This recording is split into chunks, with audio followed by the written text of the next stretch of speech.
Profitable scalping किस तरह से करते हैं? आप लोगों के बहुत ज़्यादा कमेंट्स मुझे रिसीव हुए, दैट्स वाई मैंने आज की ये वीडियो बनाई है। और लाइव मैंने स्कैल्पिंग की है पहले ऑन रिकॉर्डेड, एंड देन मैंने सोचा कि आपके साथ शेयर करूंगा जो पोजीशन है। बेसिकली स्ट्रेटजी कोई नहीं है, मैं आपको पहले ही बता दूं, ठीक है। Scalping that means a quick trade, और क्विक ट्रेड में ना हमें हमारी पोजीशन स्ट्रॉन्ग रखनी है, दैट्स इट। पोजीशन हमारी स्ट्रॉन्ग होनी चाहिए, बाकी स्ट्रेटजी नहीं है, ना ही कोई इंडिकेटर्स होगा। सिंपल सी पोजीशन है, बस आपने वीडियो को देखना है और उस पोजीशन को समझना है। और मेरे भाई खुदा का वास्ता, पोजीशन को समझते ही ना स्कैल्पिंग करना शुरू मत हो जाना। थोड़ी बहुत बैक टेस्टिंग कर लिया करो, बैक टेस्टिंग करने के बाद आप इस चीज़ को अप्लाई करो, ठीक है। पहले आप सीखो अच्छे से। चलते हैं ग्राफ पे। ग्राफ पे चलने के बाद अब देखें बिटकॉइन का हमारे पास यहाँ पे पेयर है और हमारा 15 मिनट्स टाइम फ्रेम है। 15 मिनट्स टाइम फ्रेम है, लेकिन हम एनालिसिस करेंगे 5 मिनट्स के टाइम फ्रेम पे, और हम 5 मिनट्स के टाइम फ्रेम पे ही स्कैल्पिंग करेंगे, ठीक है। 5 मिनट्स हमारा बेसिक टाइम होगा स्कैल्पिंग के लिए। ओके हो गया। So let's analyse together. लेकिन उससे पहले अगर आपने वीडियो को लाइक नहीं किया तो वीडियो को लाइक कर दें, और अगर आप चैनल पे नए हैं तो चैनल को भी लाजमी सब्सक्राइब करें। अब हम हमारा जो 5 मिनट्स का टाइम फ्रेम है इसको यहाँ पे कर लेते हैं सेट, और सेट करने के बाद अब ग्राफ हमारे सामने। अब स्कैल्पिंग किस तरह से करनी है भाई, क्या करना है? कोई इंडिकेटर भी नहीं लगाना, कोई स्ट्रेटजी भी नहीं है। पोजीशन किस तरह से बनेगी, मैं आपको एक बात बता दूं, जब तक आप स्पेशल प्राइस एक्शन नहीं सीखेंगे तब तक तो चीज़ें आपको समझ में नहीं आने वाली। स्पेशल प्राइस एक्शन भी आपको समझाऊंगा आज की इसी वीडियो में, और स्कैल्पिंग के लिए सबसे बेस्ट एवर टेक्निक और पोजीशन आज की इस वीडियो में आपको समझाने वाला हूं। सबसे पहले तो कुछ बेसिक से एनालिसिस हमें करने होंगे, और ये बेसिक से एनालिसिस आपको आने चाहिए। अगर नहीं आते तो कोई बात नहीं, आज की वीडियो देखें, आपको सारी बातें समझ में आ जाएंगी। अब बेसिक से एनालिसिस में क्या होगा, सबसे पहले तो हमारा सपोर्ट एंड रेजिस्टेंस। देखिए ये बिल्कुल बेसिक एनालिसिस हैं, ये आपको आने चाहिए, मस्ट आने चाहिए। अगर आपको सपोर्ट एंड रेजिस्टेंस भी नहीं आता तो भाई खुदा हाफिज़। ऑनेस्टली जिस बंदे को सपोर्ट एंड रेजिस्टेंस नहीं ड्रॉ करना आते वो इस वीडियो को मत देखे, टाइम वेस्ट वाला सीन होगा उसका, ठीक है। अब देखिए यहाँ पे मैंने एक रेजिस्टेंस ड्रॉ की है, क्यों? क्योंकि मार्केट यहाँ से नीचे गिरी है, नीचे गिरने के बाद अगेन इसने अपनी रेजिस्टेंस को रिटेस्ट किया। रिटेस्ट करने के बाद एक लॉन्ग विक बनाई है, और ये जो लॉन्ग विक बनी है ना भाई, ये हुई है लिक्विडिटी, ठीक है। लिक्विडिटी ग्रैब हुई, ग्रैब होने के बाद अगेन मार्केट नीचे। अब हम यहाँ पे एक हमारी सपोर्ट बनाएंगे जो सबसे नियरेस्ट सपोर्ट कंसीडर की जाएगी, जो सबसे करीबी सपोर्ट होगी। इससे नीचे भी एक और सपोर्ट है, लेकिन सबसे पहले हम एक नियरेस्ट सपोर्ट ड्रॉ करेंगे। अब ये हमारी सबसे नियरेस्ट सपोर्ट कंसीडर की जाएगी, ठीक है। और अब पॉसिबली चांसेस हैं कि प्राइस अगेन अपनी इस सपोर्ट को टच करेगी। क्यों? क्योंकि मेरे भाई अब स्पेशल प्राइस एक्शन की बात करूं तो यहाँ पे अब आप देखें, ये जो कैंडल है, ये जो दो कैंडल्स बनी है रेड कलर की, ये जो कैंडल्स हैं यहाँ पे हमें ये क्या शो करवा रही हैं? ये क्लियर हमें शो करवा रही हैं कि भाई प्रेशर भी सेलर्स का है, प्लस में कंट्रोल भी सेलर्स का है, ठीक है। बायर्स को यहाँ पे जगह नहीं मिलने वाली, दैट्स वाई यहाँ से तो मार्केट नीचे आएगी। अब जो सबसे लास्ट हमारी सपोर्ट है 5 मिनट्स के टाइम फ्रेम पे, उसको ड्रॉ कर लेते हैं, ठीक है। समवेयर अगर मान लें हम इस सपोर्ट के अकॉर्डिंग अगर एंट्री बनाते हैं, या फिर हम एक ट्रेंड फाइंड करना चाहते हैं, ट्रेंड जब हम फाइंड करते हैं तो सबसे जो हमारी लास्ट सपोर्ट होती है या लास्ट रेजिस्टेंस होता है उसको हम मार्क करते हैं। अब यहाँ पे क्या लगता है आपको कि प्राइस अपने सपोर्ट पे आएगी या नहीं आएगी, या फिर यहीं से ही ऊपर चली जाएगी? अब दो लॉजिक मैं आपको आज की वीडियो में समझाऊंगा कि प्राइस क्या कर सकती है। मुझे ऐसा लगता है कि प्राइस यहाँ से गिरेगी प्राइस एक्शन के अकॉर्डिंग, क्योंकि प्राइस का एक बिहेवियर है, और यहाँ पे बिहेवियर यही लग रहा है कि प्राइस यहाँ से गिरेगी, क्योंकि पूरा कंट्रोल पूरा प्रेशर तो सेलर्स के पास है भाई। बायर्स को यहाँ पे जगह नहीं मिलने वाली, बिल्कुल भी नहीं। और मज़े वाली बात है कि बायर्स की लिक्विडिटी वैसे ही ग्रैब हो चुकी है। अब मार्केट यहाँ से फॉल हुई है, फॉल होने के बाद अगेन इसने अपनी रेजिस्टेंस को टच करना चाहा, लेकिन नहीं हुआ। अगेन यहाँ पे सपोर्ट पे आई, सपोर्ट पे आने के बाद अगेन दो तीन बार सपोर्ट पे आई है, लेकिन अगेन ये गई अपनी रेजिस्टेंस को। अब देखें सपोर्ट का काम क्या है, सपोर्ट से नीचे बायर्स के स्टॉप लॉस लगे हुए हैं, ठीक है। अब स्टॉप लॉस लगे हुए हैं, दैट्स वाई प्राइस जैसे ही वहाँ पे आती है क्या करते हैं, बायर्स पुश करते हैं प्राइस को, और प्राइस ऊपर चली जाती है। जाहिर सी बात है भाई, कोई भी लॉस तो नहीं करवाना चाहेगा, ठीक है, यही रीज़न है। और अब देखें यहाँ पे मैंने एक ट्रेंड लाइन ड्रॉ की है। अब ये ट्रेंड लाइन ड्रॉ करने के पीछे क्या रीज़न है? अब क्योंकि मुझे लगता है कि इस रेंज में यहाँ से ये अप ट्रेंड स्टार्ट हो रहा है, अप ट्रेंड यानी कि मार्केट अपवर्ड की तरफ मूव करना स्टार्ट कर रही है। ये 5 मिनट्स टाइम फ्रेम है, और ये 5 मिनट्स के टाइम फ्रेम पे हम एनालिसिस कर रहे हैं, बेसिक से एनालिसिस है स्कैल्पिंग के लिए। अब यहाँ से मुझे लगता है कि अगर तो प्राइस अपनी सपोर्ट को टच ना भी करे तो इस ट्रेंड लाइन को ज़रूर टच करेगी, बिकॉज ये जो ट्रेंड लाइन है ये इसकी एवरेज प्राइस है। एवरेज प्राइस तक तो भाई ये ज़रूर आएगी। वैसे जैसे मैंने कहा था कि यार मैं आपको नहीं बताऊंगा कि इंडिकेटर इसमें हम ऐड करेंगे इस वीडियो में, लेकिन मैंने सोचा है कि कंफर्मेशन के लिए हम एक इंडिकेटर भी यूज़ करेंगे। अब देखें प्राइस एक्शन के अकॉर्डिंग प्राइस यहाँ से ड्रॉप होगी, 110% यहाँ से ड्रॉप होना है प्राइस को, कितनी भी ऊपर हो जाए। अब ये जो 2-3 कैंडल्स बन रही है ना, ये ग्रीन ग्रीन 2 कैंडल्स बनी है, अभी एक और बन रही है यहाँ पे 5 मिनट्स के टाइम फ्रेम पे।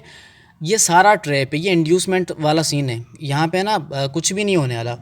जो जो फोमो क्रिएट करना है ना, यहाँ पे फोमो क्रिएट करके यहाँ पे निकालना है रिटेलर्स को। निकालने के बाद भाई सीन क्या होगा, और ये मज़े से बैठ के मार्केट फॉल करेगी यहाँ से 5 मिनट्स के टाइम फ्रेम पे। अच्छा, अब कौन सा इंडिकेटर हम ऐड करने वाले हैं वो भी मैं आपको बता देता हूँ। यहाँ पे हम सुपर ट्रेंड को यूज़ करेंगे। सुपर ट्रेंड को हम क्यों यूज़ करेंगे मैं आपको बताना चाहूँगा। आपने आ जाना इंडिकेटर में, और इंडिकेटर में आने के बाद यहाँ पे हम फाइंड करते हैं। मैंने ऑलरेडी यहाँ पे उसको ऐड टू होम करके रखा था, दैट मीन्स कि फेवरेट लिस्ट में, और आपने एग्जैक्ट इसी इंडिकेटर को अप्लाई करना है अपने ग्राफ पे, ठीक है। यही सुपर ट्रेंड होना चाहिए, इसके आगे पीछे कुछ भी नहीं होना चाहिए। जो इंडिकेटर मतलब ट्रेडिंग व्यू का जो खुद का इंडिकेटर है वही होना चाहिए, दैट्स इट, ठीक है। इसको हम यहाँ पे अप्लाई करेंगे। अप्लाई करने के बाद अब आप देखें सुपर ट्रेंड ने 5 मिनट्स का टाइम फ्रेम, वैसे तो ये इंडिकेटर बड़े टाइम फ्रेम पे ज़्यादा वर्क करता है, लेकिन 5 मिनट्स के टाइम फ्रेम पे मैं आपको रीज़न बता दूं कि हम देखना चाहते हैं कि मार्केट फॉल हुई है या मार्केट अप ट्रेंड में है या डाउन ट्रेंड में। मार्केट यहाँ से डाउन ट्रेंड में आते हुए मार्केट अगेन अप ट्रेंड में गई है, ठीक है। अब यहाँ से इंडिकेशन हमें अप ट्रेंड का हो रहा है, तो हम क्या करेंगे, यहाँ पे कोशिश करेंगे कि प्राइस भले नीचे आए, नीचे आने के बाद हम यहाँ पे एक बाय लॉन्ग की ट्रेड को फाइंड करेंगे, ठीक है। सेल शॉर्ट की ट्रेड को हम यहाँ पे फाइंड नहीं करेंगे, क्योंकि इंडिकेटर हमें यहाँ से इंडिकेट कर रहा है कि प्राइस अब ऊपर जा सकती है। अगर तो प्राइस यहाँ से ऊपर जाती है, अपने सपोर्ट पे आके एक रिजेक्शन देती है, हमें प्राइस एक्शन से कुछ फील होता है कि प्राइस ऊपर जा सकती है, या फिर हमें मल्टीपल कन्फर्मेशंस होती हैं, देन हम बाय लॉन्ग कर सकते हैं। या फिर ये जो ट्रेंड लाइन है, ट्रेंड लाइन पर आके अगर प्राइस कंसोलिडेट करती है या फिर एक डिमांड जोन बनाती है, देन हम यहाँ से बाय लॉन्ग कर सकते हैं। लेकिन सेल शॉर्ट की अब हमारी एंट्री नहीं बन सकती, क्योंकि सेल शॉर्ट भाई हमने यहाँ पे अच्छा खासा मूव मिस कर दिया है, ठीक है। ये हमारी एंट्री नहीं बनेगी, दैट्स वाई कंफर्मेशन के लिए हम इस इंडिकेटर को यूज़ करेंगे। अब आ जाते हैं नेक्स्ट कॉइन पे, और जो नेक्स्ट कॉइन है हमारा वो है XRP। और XRP के एनालिसिस करेंगे आपके सामने लाइव कि किस तरह से हम स्कैल्पिंग कर सकते हैं, क्योंकि अब ये मल्टीपल ग्राफ्स के एनालिसिस मैं आपको इसीलिए करके दे रहा हूँ ताकि आपको आइडिया हो भाई कि आप वीडियो में आप लोगों में से काफ़ी लोग कहते हैं कि सर हमने पूरे यूट्यूब की वीडियोस देख ली। जब हम वीडियो देखते हैं तब तो हमें ग्राफ पे बहुत सारी चीज़ें समझ में आ रही होती हैं, लेकिन जब हम लाइव मार्केट में आते हैं, ग्राफ हमारे सामने आता है तो हमें कुछ भी समझ में नहीं आता। दैट्स वाई मैंने यहाँ पे 2 कॉइन्स के ग्राफ के एनालिसिस किए हैं आपके लिए। अब देखिए, सबसे पहले मैंने आपको एज़ यूजुअली बताया कि 5 मिनट्स के टाइम फ्रेम पे सबसे पहले हम नियरेस्ट सपोर्ट को फाइंड करेंगे। मार्केट अगेन यहाँ से डाउन साइड पे आई है और अब कंसोलिडेट कर रही है, ठीक है, कंसोलिडेट कर रही है यहाँ पे अगेन। अब हम देखेंगे कि अगर ये एक डिमांड जोन बन सकता है, कंसोलिडेशन के बाद प्राइस थोड़ी ऊपर जाती है, ठीक है, नीचे से आई है तो ऊपर जाती है, ऊपर से आई है तो नीचे जाती है।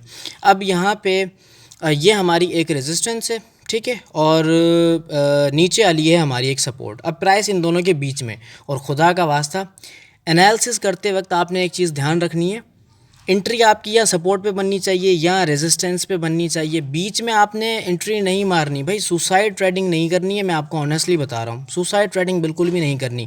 हाँ, सुसाइड ट्रेडिंग आप तब करें जब आपके पास एक अच्छा खासा कैपिटल है, या फिर आप छोटे से स्टॉप लॉस के साथ आप सुसाइड ट्रेडिंग भी कर सकते हो। सुसाइड नहीं, स्कैल्पिंग कर सकते हो आप, ठीक है। अब देखें यहाँ पे ये जो इतनी बड़ी लंबी विक बनी है, किस लिए, अगेन मैं आपको बता दूँ, ये लिक्विडिटी ग्रैब हुई है और अच्छे से ग्रैब हुई होगी। जिन्होंने स्कैल्पिंग की होगी शॉर्ट टाइम फ्रेम पे, लाइक 5 मिनट्स के टाइम फ्रेम पे, उनकी तो भाई यहाँ पे जो है वो काम उतर चुके हैं। अब क्या क्या सिचुएशन बनेगी यहाँ पे। अब अगर हम यहाँ पे एंट्री बनाना चाहें तो क्या एंट्री बनेगी, बाय लॉन्ग की बनेगी। मैं आपको बताऊँ यहाँ पे बाय लॉन्ग की हमारी एंट्री बनेगी, किस तरह से बनेगी, पोजीशन किस तरह से बनानी है, ठीक है, वो भी मैं आपको बता देता हूँ। सबसे पहले तो हमें एनालिसिस करने के बाद ये डिसाइड करना है कि हम अगर मार्केट अपवर्ड की तरफ मूव देती है या ब्रेकआउट देती है, देन हमारी बाय की सिचुएशन बनेगी। तो हमारा टेक प्रॉफिट क्या होगा, ये हमारा फर्स्ट टेक प्रॉफिट है, ठीक है, ये हमारा फर्स्ट टेक प्रॉफिट होगा। एंड देन जो हमारा सेकंड टेक प्रॉफिट होगा उसको भी हम यहाँ पे मार्क कर लेते हैं, ये हमारा सेकंड टेक प्रॉफिट है। और जो हमारा थर्ड टेक प्रॉफिट होगा वो होगा सबसे लास्ट हाईएस्ट जो स्विंग होगा, वो हम as a third take profit यहाँ पे मार्क करेंगे। लेकिन अगेन देखें, स्कैल्पिंग में आपने ट्रेड को ट्रेल करना है। मैं आपको बता दूँ, स्कैल्पिंग में ना आपने पोजिशन लगा के मोबाइल बंद करके सोना बिल्कुल भी नहीं है, ठीक है, सोना नहीं है। आपने लाइव देखना है कि जो आपने एनालिसिस किए हैं वो कितना काम कर रहे हैं, कितना नहीं कर रहे। मार्केट अपोजिट जा रही है आपके एनालिसिस के, आपके एनालिसिस के अकॉर्डिंग जा रही है, अपोजिट और अकॉर्डिंग ये चीज़ें अगर आप देखेंगे तभी आप अपनी एनालिसिस को इम्प्रूव कर पाएंगे।